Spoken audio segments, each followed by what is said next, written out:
Hello student, how are you? Good morning. कैसे हो आप सब? देखिए, आज पिछले वीडियोस के अंदर हम देख चुके हैं root mean square value of alternating current. फिर दोबारा से एक बार हम उसकी स्टडी कर लेते हैं। Root mean square value of alternating current के दो नाम और भी हैं, एक वर्चुअल वैल्यू और effectual value. What is the root mean square value of alternating current? Root mean square value of alternating current क्या होगा? कहते हैं कि एक साइकिल के अंदर, एक कंप्लीट साइकिल के अंदर, एक कंप्लीट साइकिल का मतलब क्या हो गया कि जैसे अल्टरनेटिंग करंट को हम इस तरह से रिप्रेजेंट करते हैं, तो ये है हाफ साइकिल और ये हो गया कंप्लीट साइकिल। 0 से t, यानी कि इतने समय में 0 से t टाइम, जितने समय में एक साइकिल पास होती है, तो टाइम क्या होगा? t is equal to 1/μ, frequency का रेसिप्रोकल। तो जितने समय में एक साइकिल हीट प्रोड्यूस करती है, जितने समय में एक साइकिल हीट प्रोड्यूस करती है, वो करंट क्या कहलाएगा? आपका root mean square value of alternating current. RMS value of AC is that constant current which will produce the same heat in the complete cycle as produced by AC in the same time. Alternating current के द्वारा produce की गई heat root mean square value of alternating current के द्वारा produce की गई heat के बराबर होगा।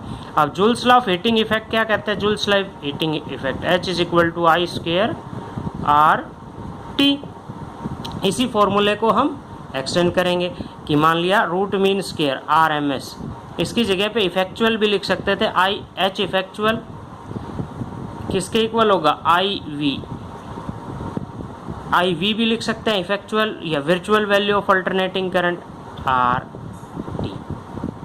ओके, तो अपने पास जो फॉर्मूला है वो कहता है कि स्मॉल हीट प्रोड्यूस होती है DH is equal to I square RT।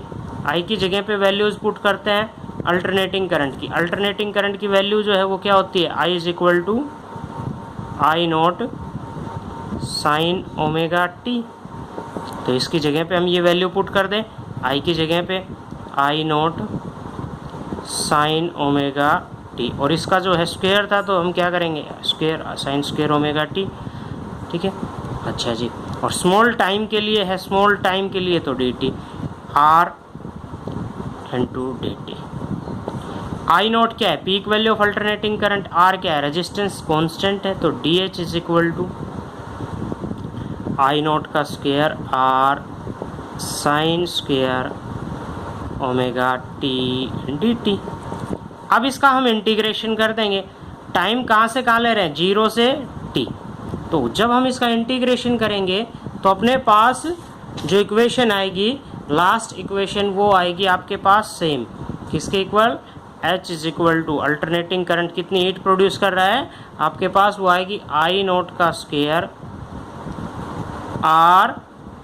RT/2। ठीक है, इसका जब हम इंटीग्रेशन करेंगे, लिमिट पुट करेंगे, तो अल्टरनेटिंग करंट कितनी हीट प्रोड्यूस करेगा? I not square RT/2। इसको हम इसके इक्वल पुट कर देंगे और आपके पास IV की वैल्यू आ जाएगी। कैसे? क्या आया था आपके पास? HRMS root mean square value क्या आई थी? Effectual value of alternating current RT। इसको हम AC के बराबर पुट कर देते हैं। सेम अमाउंट में हीट प्रोड्यूस कर रही है ना हीट, तो AC की हीट को इसके बराबर पुट करेंगे तो I नॉट का स्क्वायर RT/2। R से आपका R कैंसिल, T से T cancel. IV is equal to virtual value of alternating current किसके इक्वल आ गया? I नॉट का स्क्वायर अपॉन में 2। तो इसको हम क्या लिख सकते हैं? I इफेक्चुअल भी लिख सकते हैं, I वर्चुअल भी लिख सकते हैं और I RMS भी। और इसका इधर जाके क्या हो जाएगा? Square root. I नॉट का स्क्वायर रूट करेंगे तो I नॉट और अपॉन √2, और √2 की वैल्यू यहाँ पे हम पुट कर सकते हैं। क्या आ जाएगी? IV is equal to I not into 0.707। ठीक है, ये 1/√2 की वैल्यू हमने यहाँ पे पुट कर दी। तो सिमिलरली परसेंटेज में निकालेंगे तो क्या आएगा? 77.7% off peak value of alternating current. Okay, और इसी तरह से सिमिलरली हम क्या फाइंड आउट कर सकते हैं? इफेक्चुअल वैल्यू और virtual value of alternating EMF। E V, E effectual क्या आएगी आपकी, ये भी same E not by under root 2 या 0.707 of E not. Maximum value of alternating EMF का 0.07 टाइम्स। ओके, तो यहाँ पे हमने क्या क्या पढ़ा, आरएमएस वैल्यू, इफेक्चुअल वैल्यू। आज हम पढ़ेंगे एसी सर्किट। फिर आगे एसी सर्किट है, आपके पास कोई भी एसी सर्किट है कंटेनिंग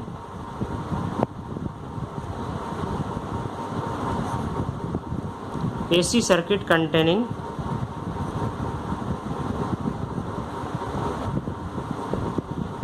रजिस्टर या रेजिस्टेंस ओनली।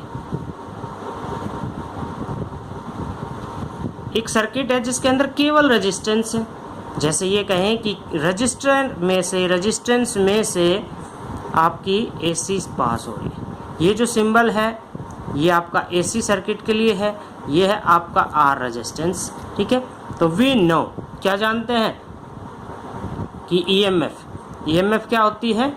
ईएमएफ जो है वो आपकी अल्टरनेटिंग ईएमएफ रिप्रेजेंट करते हैं E naught sine omega t से, E naught sine omega t. Okay, तो इसी तरह से यदि हम ओम्स लॉ यहाँ पे अप्लाई करें using Ohm's law, V is equal to I R या E is equal to I R. ठीक है, तो यहाँ पे क्या अप्लाई किया, I is equal to E by R. E की जगह पे वैल्यूज पुट की E naught sine omega t upon में आर, और ई नॉट बाई आर ये क्या आएगा आपका maximum value of alternating current, I is equal to I naught sine omega t. तो देखिए इसको अगर हम ध्यान से देखें, ये क्या है आपका I naught, peak value of alternating current. ठीक है, या maximum value of alternating current. तो दोनों में फेज डिफरेंस, यहाँ भी ओमेगा टी है और यहाँ पे भी आपका ओमेगा टी है, no phase difference. It means दोनों सेम डायरेक्शन के अंदर मूवमेंट करेंगी।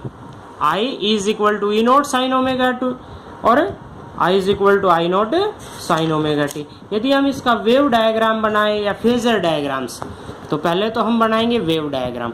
वेव डायग्राम के अंदर आपका क्या होगा कि दोनों सेम डायरेक्शन के अंदर, यदि हम यहाँ पे ई नॉट और आई नॉट यानी कि वाई एक्सिस में करंट लें और एक्स एक्सिस में टाइम को रिप्रेजेंट करें, तो दोनों सेम डायरेक्शन में जा रही हैं। इस तरह से आपको सेम, ये आपका आई नॉट और E not maximum value of alternating EMF, और इसी तरह से सेम डायरेक्शन में और सेम टाइम के अकॉर्डिंग आपका करंट जाएगा। ये आपका आई नॉट। इट मीन्स ये कह रहा है कि दोनों सेम डायरेक्शन के अंदर मूवमेंट कर रही हैं। फेजर डायग्राम या ये कहें कि फेजर ट्रीटमेंट क्या होता है आपका वेक्टर के फॉर्म में रिप्रेजेंट करना। वेक्टर की तरह से हम इसको रिप्रेजेंट यदि करते हैं तो देखिए किस तरह से हम इसको रिप्रेजेंट करेंगे। आपका ये है एंगल, यानी कि आप ओमेगा टी एंगल के ऊपर ये दोनों है। तो इस सिचुएशन के अंदर करंट जो है वो थोड़ा सा स्लाइटली पीछे होता है, किसके अंदर, आपके प्योर रेजिस्टेंस में, और ई नॉट दोनों सेम डायरेक्शन में मूवमेंट कर रहे हैं। दोनों की जो डायरेक्शन है वो सेम है, दोनों का जो एंगल है वो कितना है, सेम, ओमेगा टी। तो फेज डिफरेंस बिटवीन, क्या अंतर आ गया, फेज डिफरेंस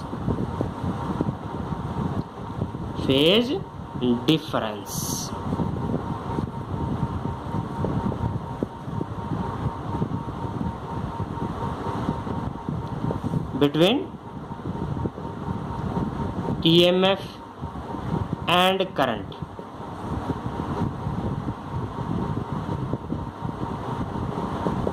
is 0। दोनों के बीच में जो फेज डिफरेंस है वो 0 है। इट मीन्स दोनों सेम डायरेक्शन के अंदर विद सेम फेज, करंट और EMF। अभी हम पढ़ेंगे AC circuit containing inductor only।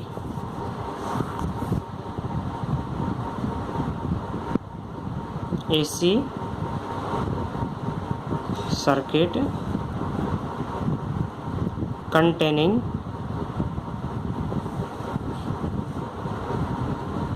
inductor only.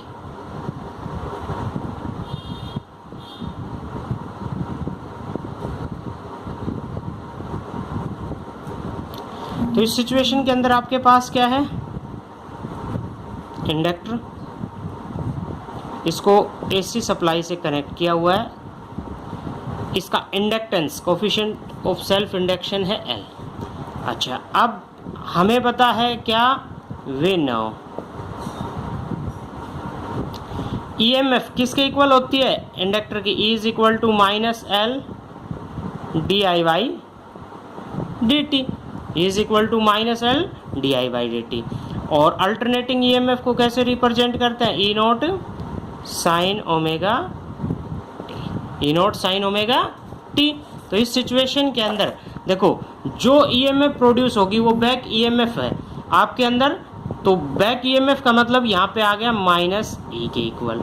It means E के यहाँ पे वैल्यूज पुट कर देते हैं, E is equal to minus into आपके पास क्या आएगा आपका माइनस L DI/dt। E की जगह पे वैल्यूज पुट की, क्या आ गया, माइनस माइनस ये आ गया plus, E is equal to L DI/dt। DI is equal to किसके इक्वल आ गया आपका, E/L, ये L यहाँ से नीचे आ गया इंटू dt। E की वैल्यू पुट करते हैं, E naught sine omega t dt into upon में। ठीक है, तो यहाँ पे हम क्या कर देंगे, इसका इंटीग्रेशन, इसका जब हम इंटीग्रेशन करेंगे, दोनों तरफ इंटीग्रेशन कर दिया, इंटीग्रेशन दोनों तरफ करेंगे तो आपके पास क्या आ गया, I is equal to E not क्या है, maximum value of alternating EMF, L क्या है, कोफिशिएंट ऑफ सेल्फ इंडक्शन, इसका इंटीग्रेशन, साइन का इंटीग्रेशन क्या होगा, माइनस कोस ओमेगा टी, और फिर उसके बाद हम इसका नीचे ला के डिफ्रेंशिएशन कर देते हैं, ओमेगा आपका ये वैल्यू क्या होगी, I is equal to minus E not by omega L cos omega t. अच्छा, इसको अगर हमने साइन में कन्वर्ट करना है, साइन के अंदर कन्वर्ट करना है तो भी ये ले सकते हैं, और नहीं करते हैं तो भी क्या आएगा आपका, देखिए किस सिचुएशन के अंदर है, साइन में कन्वर्ट करना है तो I इज इक्वल टू, इसको हम क्या ले सकते हैं, according to Ohm's law, I is equal to V/R, यानी कि ये क्या आ जाएगा, peak value of alternating current, and minus sign है, माइनस साइन को हम क्या कर सकते हैं, जैसे देखिए कोस ओमेगा टी है, कितने पे एंगल चेंज होता है, 90 पे, तो इसको हम क्या कर सकते हैं, माइनस साइन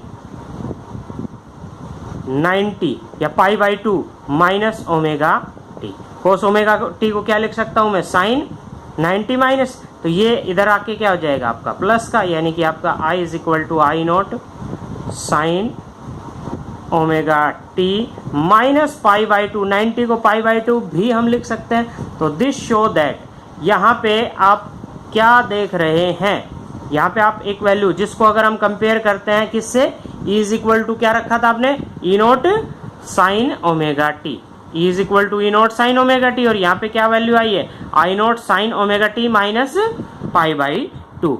इट मीन्स, इसका अर्थ क्या हुआ, इसका अर्थ ये हुआ कि करंट जो है वो EMF से 90 डिग्री फेज एंगल में पीछे है। करंट जो है, फेजर डायग्राम, इसका जो फेजर डायग्राम है वो कैसे शो होगा, देखिए इस तरह से, ये आपके पास ओमेगा टी एंगल पे क्या है, E नॉट, या ये कहें EMF। ठीक है, तो ये आपका ओमेगा टी एंगल आ गया, इससे 90 डिग्री पीछे, 90 डिग्री एंगल पीछे, 90 डिग्री पीछे, यह क्या रिप्रेजेंट कर रहा है आपका, I नॉट, ये क्या रिप्रेजेंट कर रहा है आपका, I नॉट। ठीक है, ये तो हो गया आपका वेक्टर फॉर्म के अंदर फेजर डायग्राम। और यदि हम क्या क्रिएट करें, वेव डायग्राम, तो वेव डायग्राम के अंदर दो पॉसिबिलिटीज आती हैं। यदि तो मैं करंट को इस तरह से रिप्रेजेंट कर रहा हूं तो EMF को मैं आगे से लूँगा, यानी कि 90 डिग्री प्लस में, इस तरह से रिप्रेजेंट कर सकते हैं, ठीक है।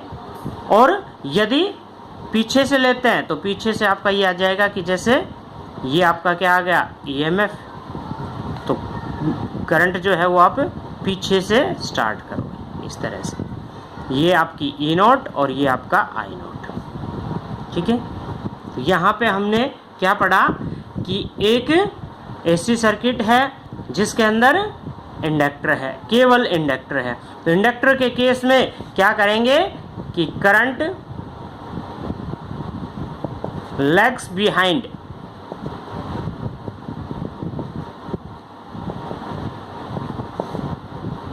By pi by 2 phase difference.